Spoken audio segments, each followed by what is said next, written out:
Alright, we're back. Another Ravenbound speedrun video. Another all boss any percent. All 8 of them, now that there's 8, have somewhat perfected this method that I put together the other night. But yeah, so I'll talk through what I've done. So I've opted, instead of completing the quest to get the half mana, not half mana, 50% discount at the shop, meaning I need less money. Here I was more or less trying to get a lucky Romar's padding, which worked really well in the original method of it, showcase of this method. I do not, but yeah, so with this part, it's just in order to cut down on how many different places you're flying to, it somewhat works. You can get better RNG with the quest though, depending on where it wants you to go. So there are times where you only have to fly a short distance, and that's probably better to do it via the quest. But I figured this cuts out some of that RNG factor. What I end up doing is actually draining both of these, and I think I could have instead picked up one of the other easier cards to drain and kept the mana, because the mana would have been useful. But the amount of times you have to reset is a lot more than what I thought. When I originally tested this method out, it didn't take that long, and I got it relatively quickly. But this video itself was like 40 or so minutes long, because it took me half an hour or longer to even get a run going. And that's been similar for the last couple of days, or last day, where I was trying to beat my time, and I did not get the amount of stuff I wanted. What I should have also done here is probably bought a relic slot. It would have been 59 instead of 56, but I think adding that to any run would make things better. So, because you do need one additional relic slot if you're to have one card of every suit. So your weapon, your armor of a different card suit, and then your 4 relic slots, each with a different card suit. So that would be an additional change I would probably make if I was trying to go for better, but I honestly don't think I'm going to at this point. So there I would accept the skull bashes, but then I picked up the really lucky 50% crit, and then right here is a 4 mana skeletons, and so it made no sense not to quickly just do this as well. And my time was looking really good. I got very lucky on the axe draw, with it only taking I think like 3 resets.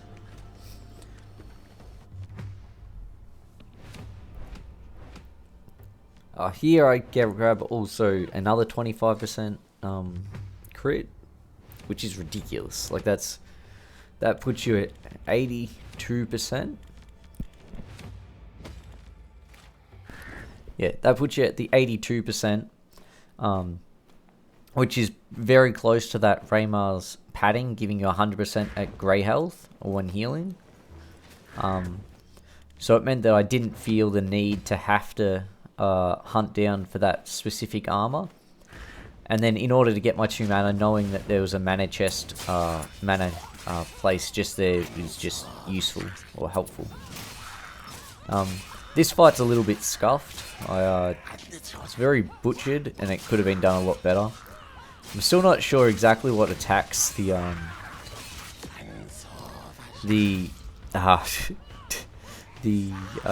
twin axes have. Like, they're just, I don't know, they're different from the other weapons, and I haven't really practiced probably enough to be really good at them.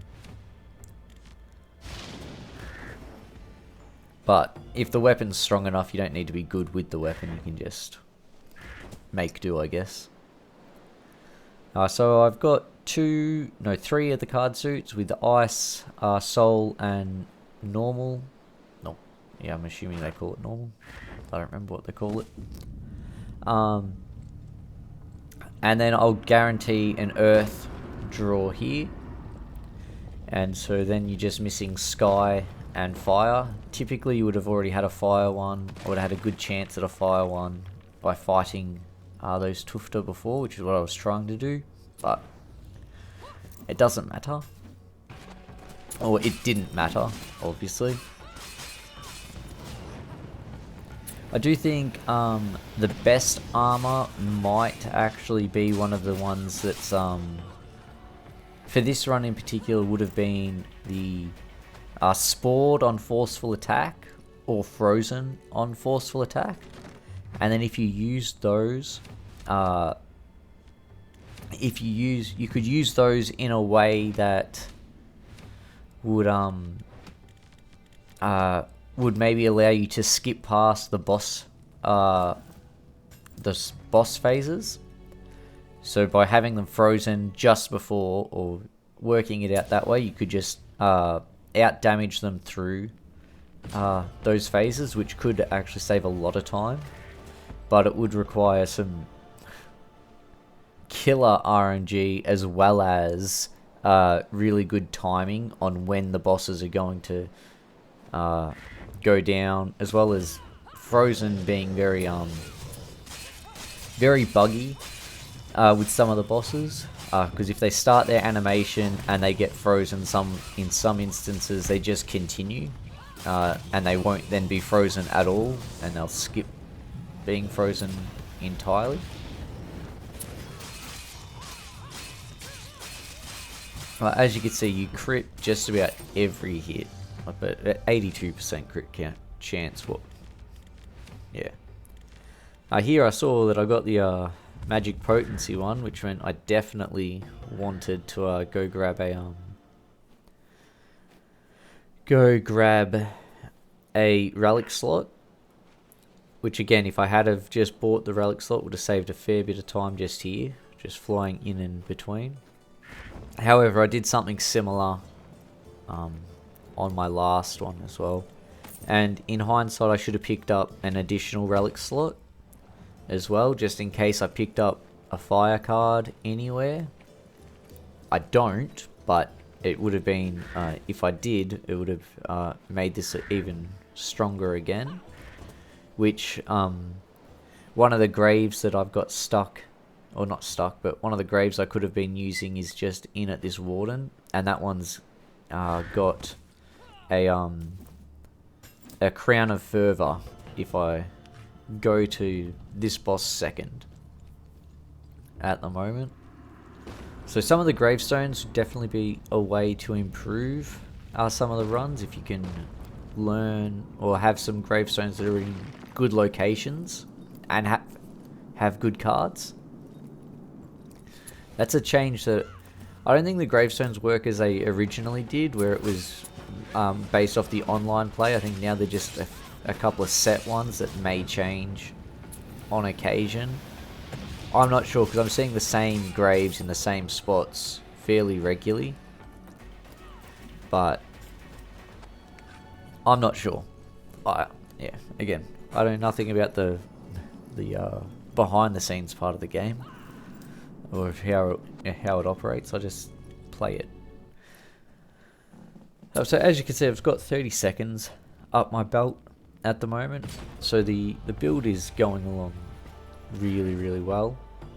Skipping out on a bunch of those other chests because there's nothing extra that I need, especially given that it's the ice. I've already got the ice. Maybe I could hunt down a good armor, but for the time it takes to open up a chest, it's not worthwhile. I've still got to check whether or not the fire sword works on those chests. I don't think that it does though. Now the reason the troll is so easy is because of his larger hitbox. I think you get multiple hits in there, like all the time, so that does make a huge difference. There I didn't realize what I'd seen, and I was like, wait a sec, that's a good armor and I don't have one. And so here I got the the armor that we had been chasing for previous speedruns to being really strong. It's not as good as I originally thought, because it's based off your weapon damage, and the twin axes don't have a high base damage, and neither does sword and shield.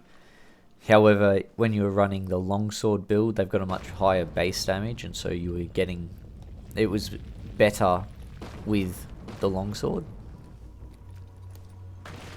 So I think it, because it's 200% of your base weapon damage, it's still good, it's just not as good as I originally thought. Because I don't think it will give me 200% better damage. As you can see here, I'm doing 1,000 damage per hit. Or on occasions 1,000 damage. It's really tricky to actually keep track. The numbers just fly by.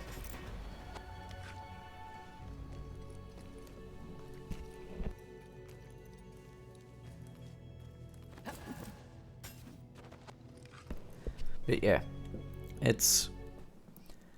not sure really where else this build can go.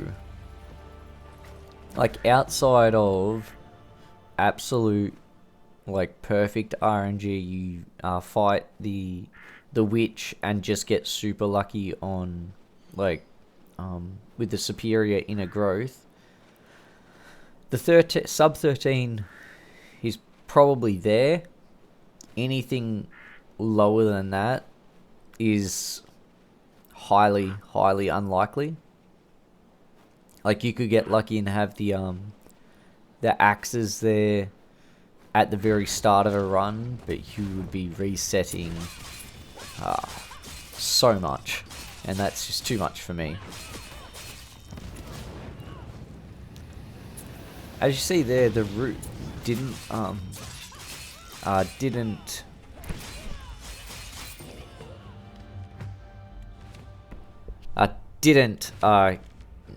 proc to get him past the stage, so maybe the route wouldn't work the same way I thought it might. Frozen definitely allows you to skip stages. I thought that the route did as well, or skip phases, but that's the only time that the route procs in the whole run, despite the fact that it being quite a high chance on my with the decomposing gloves. That having, I suppose it's only when frenzied, but it's supposed to be like 5% plus 5% per card suit, so I'd be at like 30% chance of it whilst frenzied. But yeah, it was here where I really knew that the sub 14 was possible, and I was just trying. I was like, hopefully we can skip some stages.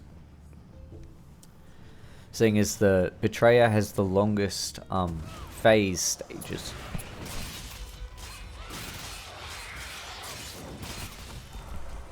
Yeah, the Betrayer has the longest cooldown, build up, warm up, I don't know, pick your word. But for it to change between its stages, as opposed to the Wardens or even the New World bosses. But yeah, there you can see, here I just try and send it to try and get through. I didn't want to get the hit, so I just hoped and got there. But yeah, there's your 1344. First sub 14. I'll be posting this up, and I might try some of the other speedrun categories. Yeah. Hopefully you enjoy. Like, comment, subscribe. I'll probably put out some more videos. And as always, enjoy yourselves.